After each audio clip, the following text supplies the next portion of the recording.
Proper design documentation ഇല്ലാതെ ഒരു വീട് പണിതിട്ട് അതിൽ കംപ്ലീറ്റ് സാറ്റിസ്ഫൈഡ് അല്ലാത്ത ഒരു ഹൗസ് ഓണറിന്റെ പേഴ്സണൽ ഒപ്പീനിയൻ കേൾക്കാൻ വേണ്ടിയിട്ട് ഇന്ന് നമ്മളോട് വന്നിട്ടുള്ളത്. ഇന്ന് നമ്മൾ വന്നിട്ടുള്ളത് സിറാജിന്റെ വീട്ടിലാണ്. സിറാജിന് വീട് വളരെ ആഗ്രഹിച്ച് പണിതിട്ട് അവിടെ കുറച്ച് പ്രശ്നങ്ങളൊക്കെ ഉണ്ട്, കുറച്ച് വ്യൂവേഴ്സിനോട് കുറച്ച് കാര്യങ്ങൾ പറയാനുണ്ട് എന്ന് പറഞ്ഞിട്ട് നമ്മളോട് പറഞ്ഞിട്ട് അതിനു വേണ്ടി വന്നിട്ടുള്ളതാണ്. നമുക്ക് സിറാജിനോട് ചോദിക്കാം. ഹലോ ഹലോ, എന്താണ് വീടൊക്കെ പണിതിട്ടുള്ള ഒരു എക്സ്പീരിയൻസ് എങ്ങനെയുണ്ട്? അതായത് ഞാൻ വീട് പണിയ സമയത്ത് ഞാനൊരു ബേസിക് 2D ഫ്ലോർ പ്ലാൻ വെച്ചിട്ടാണ് വീട് പണിത്. ഡീറ്റെയിൽ ആയിട്ടുള്ള ഡോക്യുമെന്റേഷനിലോട്ടൊന്നും ഞാൻ പോയില്ല. ഓക്കെ, എനിക്ക് ആദ്യമൊക്കെ പോകണമെന്ന് ആഗ്രഹം ഉണ്ടായിരുന്നു. പിന്നെ ഞാൻ നോക്കിയപ്പോൾ കുറച്ച് അധിക ചെലവ് എന്നൊക്കെയുള്ള രീതിയിൽ ഞാനത് പോയില്ല. Okay okay, basic 2D floor plan മാത്രമേ ഉണ്ടായിരുന്നുള്ളൂ. അത് നമ്മളെ നാട്ടിലുള്ള ഒരു എഞ്ചിനീയർ വരച്ചു. അത് ഞാനൊരു ഇവിടെയുള്ള കോൺട്രാക്ടറെ ഞാൻ ഏൽപ്പിച്ചു. പുള്ളി അത് പണിയാന്ന് പറഞ്ഞു. അത് നോർമൽ സിസ്റ്റം നമ്മുടെ നാട്ടിലെങ്ങനെയാണ് സിസ്റ്റം. അപ്പൊ അങ്ങനെ ഈ നമ്മൾ നോർമലി ചെയ്യണ പോലെ 2D പ്ലാനും ബാക്കി എലിവേഷനും വരച്ചിട്ട് ഒരു കോൺട്രാക്ടർ കൊടുക്കുക ചെയ്തത്. ആ ഒരു സിസ്റ്റത്തില് സിറാജിന് ഇഷ്ടമുള്ള പോലെ സംഭവം ആക്കാൻ പറ്റിയോ?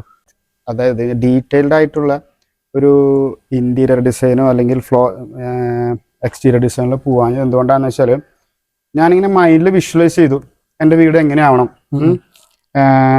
സിറ്റ് ഔട്ട് എങ്ങനെയാവണം, സിറ്റ് ഔട്ടിൽ എവിടെയൊക്കെയാണ് ഫർണിച്ചർ വെക്കേണ്ടത്, അത് കഴിഞ്ഞ് ലിവിങ്, അത് കഴിഞ്ഞ് family living, dining hall, bedrooms, kitchen, അതെല്ലാം എനിക്ക് മൈൻഡിൽ വിഷ്വലൈസ് ചെയ്യാൻ എനിക്ക് വിഷ്വലൈസ് ചെയ്യാൻ പറ്റും. എനിക്കൊരു കോൺഫിഡൻസ് ഉണ്ടായിരുന്നു. അപ്പൊ ഞാൻ ആലോചിച്ചപ്പോ അങ്ങനെയാണെങ്കിൽ പിന്നെ വരയ്ക്കേണ്ട ആവശ്യമില്ല, ഇവർ വരച്ചിട്ട് തരുന്ന ഔട്ട്പുട്ടും ഇത് തന്നെയാണല്ലോ.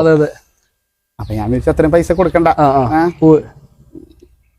അങ്ങനെ പണിയാൻ തുടങ്ങിയപ്പോഴാണ് എനിക്ക് മനസ്സിലായത് ഇതില് ഈച്ച് ആൻഡ് എവരി കാര്യങ്ങൾക്കും നമ്മളൊരു ഡിസിഷൻ പറയണം. നമ്മളെടുത്തൊരു 2D ഫ്ലോർ പ്ലാൻ മാത്രമേ ഉള്ളൂ. എൻ്റെ മൈൻഡിലോട്ട് വരുന്നത് 2-3 കാര്യങ്ങളുണ്ട്.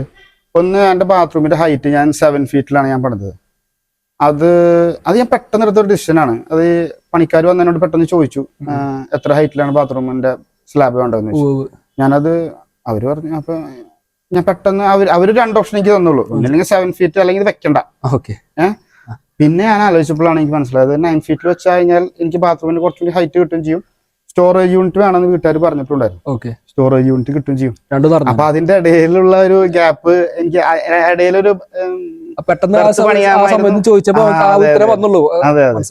പിന്നുള്ളത് ലൈറ്റിങ്ങിന്റെ ഒക്കെ പൊസിഷൻ.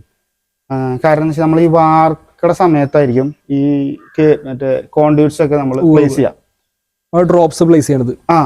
അപ്പോ ഇത് നമ്മൾ തലേസായിരിക്കും ഇതിനെ കുറിച്ച് ബോധേടാവുന്നത്.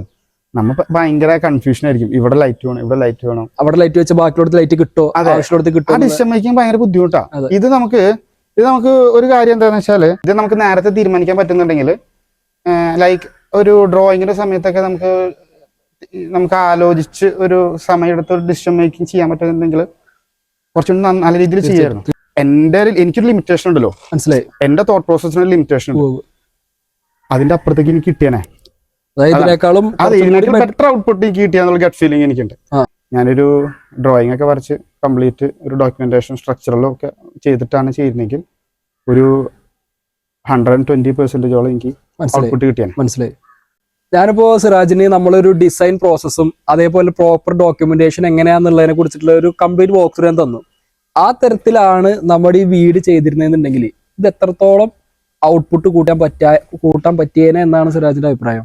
അതായത് എൻ്റെ ഒരു എക്സ്പെക്റ്റഡ് ഔട്ട്പുട്ടിനെക്കാട്ടി ഒരു 10% കുറവാണെങ്കിൽ കിട്ടിയെന്നുള്ള ഒരു അസംഷൻ എനിക്കുണ്ട്. മനസ്സിലായി. അപ്പോൾ ഇപ്പോൾ സഹലായിട്ട് ഞാൻ ഡിസ്കസ് ചെയ്തപ്പോൾ എനിക്ക് മനസ്സിലായെന്ന് വെച്ചാൽ അതൊരു 20% ഇൻക്രീസ് ചെയ്തേനെ. ദാറ്റ് മീൻസ് ഒരു 90% എനിക്ക് കിട്ടിയിട്ടുള്ളൂ. പക്ഷെ ഡോക്യുമെന്റേഷനും ഡിസൈനും ഡിസ്കഷൻസ് ഒക്കെ കുറച്ചും കൂടി ഉണ്ടായിരുന്നെങ്കിൽ എനിക്കൊരു 120% ഔട്ട്പുട്ട് കിട്ടിയാണ്. ആ ഒരു മിസ്സായി പോയ ഒരു 10% പറഞ്ഞാൽ നമുക്ക് ഒരിക്കലും റിക്കവർ ചെയ്യാൻ പറ്റാത്ത ഒരു തരത്തിലുള്ള സംഭവമാണ്. ശരിക്കും പറഞ്ഞാൽ എനിക്ക് മിസ്സായ 30%. ഓക്കെ, 10% അല്ല. 10% എന്റെ എക്സ്പെക്ടഡ് ഔട്ട്പുട്ട് മിസ്സായിരുന്നുള്ളൂ. മനസ്സിലായി. പക്ഷെ അതിൽ അഡീഷണലി വരാം. അപ്പോ അതായത് 70% എനിക്ക് കിട്ടിയിട്ടുള്ളൂ. മനസ്സിലായി. 30% ബാക്കിയുള്ളത് നമുക്ക് ഒരിക്കലും ഇനി രണ്ടാമത് തിരിച്ചു പോക്കില്ല. മനസ്സിലായി. നമ്മള് ഒരു വീട് ഒരു പ്രാവശ്യം പണിയുള്ളൂ. കാരണം എന്ന് വെച്ചാലേ ഇതിന്ന് ഏതെങ്കിലും ഒരു രീതിയിലുള്ള ഒരു ആൾട്രേഷൻ വേണമെന്നുണ്ടെങ്കിൽ നമുക്ക് ഭയങ്കര കോസ്റ്റ് കൂടുതലാണ്. തീർച്ചയായിട്ടും.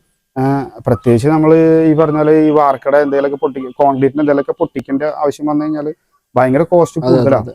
ഇനി നമ്മളെ വ്യൂവേഴ്സിന് എന്താണ് സിറാജിന് കൊടുക്കാനുള്ള അഡ്വൈസ്? അതായത് ഞാൻ അടങ്ങുന്ന ഒരു സൊസൈറ്റിയിലൊരു പ്രശ്നമാണ്, നമ്മളുടെ ഇന്ത്യൻ സൊസൈറ്റിയിലൊരു പ്രശ്നമാണ്. പ്രോപ്പർ ഡോക്യുമെന്റേഷൻ നമ്മൾ ഒരു കാര്യത്തിനും ചെയ്യില്ല. അത് വീട് പണിയെന്ന് മാത്രമല്ല, എല്ലാ കാര്യത്തിലും പ്രോപ്പർ ഡോക്യുമെന്റേഷൻ ചെയ്യില്ല, വ്യക്തമായ ഫിനാൻഷ്യൽ പ്ലാനിങ് ചെയ്യില്ല. പക്ഷെ ഒരു വീട് പണിയുന്നത് നമ്മളൊരു വൺ ടൈം പർച്ചേസ് ആണ്. അപ്പോൾ അതിന് proper ground work, proper documentation, ഡിസൈനും കാര്യങ്ങളൊക്കെ ചെയ്തു കഴിഞ്ഞാൽ നമുക്ക് കിട്ടുന്ന ഔട്ട്പുട്ട് എന്ന് വെച്ചാൽ നമ്മൾ ഉദ്ദേശിക്കുന്നതിനേക്കാൾ വലിയ ഔട്ട്പുട്ട് കിട്ടും. തീർച്ചയായിട്ടും അതാണ് അത്. അങ്ങനെ ചെയ്യുന്ന വീടുകളാണ് എനിക്ക് തോന്നിയിട്ടുള്ളത് നമ്മളെ ഇപ്പൊ കാണുന്ന മോഡേൺ വീടുകൾ എന്നൊക്കെ പറയുന്ന വീടുകൾ. അങ്ങനെ ചെയ്യാത്ത മോഡേൺ വീടുകൾ അതിന്റെ പ്രശ്നങ്ങളുണ്ടാവും. പുറത്തുനിന്ന് കാണുമ്പോൾ ഉള്ളിലുണ്ടാവില്ല. അതായത് വെള്ളം കറക്റ്റ് ആയിട്ട്, ഇപ്പൊ നമ്മളൊരു 6 മാസത്തോളം മഴയുള്ള സ്ഥലമാണ് നമ്മളെ കേരളം. അപ്പൊ ഈ വെള്ളം കറക്റ്റ് ആയിട്ട് നമ്മൾ വീടിനൊരു പ്രശ്നം വരുത്താൻ പാടില്ല. ഡ്രെയിനായി പോകണം. അല്ലെങ്കിൽ ചമരമ്മിലോട്ടൊന്നും വെള്ളം അടിക്കാൻ പാടില്ല. ഈ വീട്ടിൽ വേറെ പ്രശ്നം കൂടി ഉണ്ട്. അതായത് നമ്മള് ഈ ജനലിന്റെ സൈഡില് ഈ സൺഷെയ്ഡ് ചില സ്ഥലത്ത് കട്ട് ചെയ്ത് കൊടുത്തിട്ടുണ്ട് ഡിസൈനിന്റെ ഭാഗമായിട്ട്. ഈ വീട്ടിലെ മെയിൻ സ്വിച്ച് ബോർഡ് ഇത് വെക്കാനായിട്ട് നമുക്ക് സ്ഥലമില്ല. ഇത് വെക്കാനായിട്ട് നമുക്ക് സ്ഥലം ഉണ്ടായിരുന്നില്ല. നമ്മളപ്പോ ഒരു സ്ഥലം വെച്ചപ്പോ അവിടെ വെള്ളം നനയാനുള്ള ചാൻസ് കുറച്ച് കൂടുതലാണ്. നമ്മളെന്തോ ഒരു ചെറിയ അഡ്ജസ്റ്റ്മെന്റ് ചെയ്യാന്നൊക്കെ നമ്മളെ കോൺട്രാക്ടർ പറഞ്ഞിട്ടുണ്ട്. അതൊക്കെയാണ് പ്രശ്നങ്ങൾ. മനസ്സിലായി. എക്സ്ട്രാ ട്രസ് വരാൻ പാടില്ല.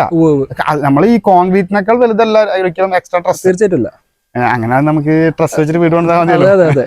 അപ്പോൾ ഞാൻ ഉദ്ദേശിക്കുന്നത് വെച്ചാൽ ഈ ഡോക്യുമെന്റേഷൻ ഒക്കെ ഉണ്ടെങ്കിൽ നമ്മളുടെ കോൺസെപ്റ്റ് ഫുള്ളായിട്ട് ഒരാൾക്ക് പറഞ്ഞു കൊടുത്ത് ഒരു two and fro communication, multiple communications വരും.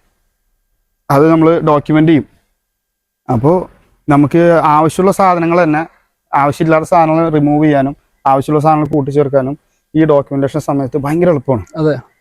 ബഡ്ജറ്റിന്റെ കാര്യത്തിലൊക്കെ ബഡ്ജറ്റ് കൂടുതലാണ്, ഓരോ സാധനങ്ങൾ നമുക്ക് ഒഴിവാക്കാനും പറ്റുന്നതാണ്. അപ്പോൾ നമ്മളെ ലൈഫ് ടൈമിൽ ഒരു വീട് പണിയുന്നുള്ളൂ. ആ വീട് പ്രോപ്പർ പ്ലാനിങ്ങോടുകൂടി പണിയാം. അതിന് ഈ പറഞ്ഞ പോലെ സഹൽ പറഞ്ഞ പോലെ ഡോക്യുമെന്റേഷൻ ഒക്കെ മസ്റ്റാണ്.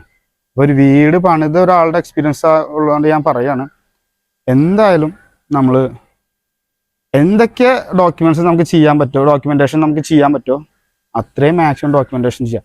അതിനുള്ള നമുക്ക് കോസ്റ്റ് ഇതിന്റെ ഒരു ഭയങ്കര ചെറിയ കോസ്റ്റ് ആയിട്ടുള്ളൂ. നമ്മൾ മൊത്തം വീടിന്റെ കോസ്റ്റ് വെച്ച് നോക്കാം. ഇവിടുത്തെ കോസ്റ്റ് നോക്കിയപ്പോൾ ഏകദേശം 1% വരുമായിരുന്നുള്ളൂ. 1% വരുമായിരുന്നുള്ളൂ. പക്ഷെ നമുക്ക് ആ 1% എനിക്കൊരു 30%ഓളം നമ്മളുടെ മൊത്തത്തിലുള്ള വീടിന്റെ ഒരു സ്ട്രക്ചറിൽ അതെ നമ്മളുടെ ആ യൂസബിലിറ്റി കുറെ കാര്യങ്ങൾ നമുക്ക് കിട്ടുമായിരുന്നു. അപ്പോൾ ഡോക്യുമെന്റേഷൻ എന്തായാലും മസ്റ്റാണ്. ഞാനിനി നമ്മളുടെ ഫ്രണ്ട് സർക്കിളിലോ അല്ലെങ്കിൽ നമ്മളുടെ ഫാമിലി റിലേറ്റീവ്സിലോ ആരെങ്കിലും വീട് പണിത് ഞാൻ എന്തായാലും അവരെ പുഷ് ചെയ്യും ഡോക്യുമെന്റേഷന് വേണ്ടിയിട്ട്. അത് നമുക്ക് പറഞ്ഞു കൊടുക്കാൻ പറ്റുമെന്ന് വിചാരിക്കാം. പക്ഷെ എന്ത് പ്രശ്നം വെച്ചാൽ പല ആൾക്കാരും അത് ഫോളോ ചെയ്യില്ല. ഇതിപ്പോ എന്നോടും പറഞ്ഞിട്ടുണ്ടായിരിക്കാം പല ആൾക്കാരും, ഞാനും ഫോളോ ചെയ്തില്ല. നമുക്കിതൊരു പണി കിട്ടുമ്പോൾ നമുക്ക് മനസ്സിലാവുള്ളൂ. അപ്പൊ എന്റെ വീടിന് കുറച്ചും കൂടി പണി ബാക്കിയുണ്ട്. അതായത് ഒരു 30%ഓളം പണി കംപ്ലീറ്റ് ചെയ്യാനുണ്ട്. അപ്പോൾ സഹല് എന്നായിട്ടുള്ള ഡിസ്കഷൻ ഞാൻ സാറ്റിസ്ഫൈഡ് ആയതുകൊണ്ട് ഞാൻ ബാക്കിയുള്ള പണികൾ മുഴുവൻ സഹലിനെ ഏൽപ്പിച്ചിരിക്കാം. അപ്പോൾ സഹൽ അതിനായിട്ടുള്ള ആവശ്യമുള്ള ഡോക്യുമെന്റ്സും അതിൻ്റെ ഡിസൈൻസും എല്ലാം നമ്മളെ കൊണ്ടുവന്ന് കാണിച്ചു. I am well satisfied. അതുകൊണ്ട് തന്നെയാണ് ഞാൻ സഹലിനെ അത് ഏൽപ്പിക്കുന്നത്.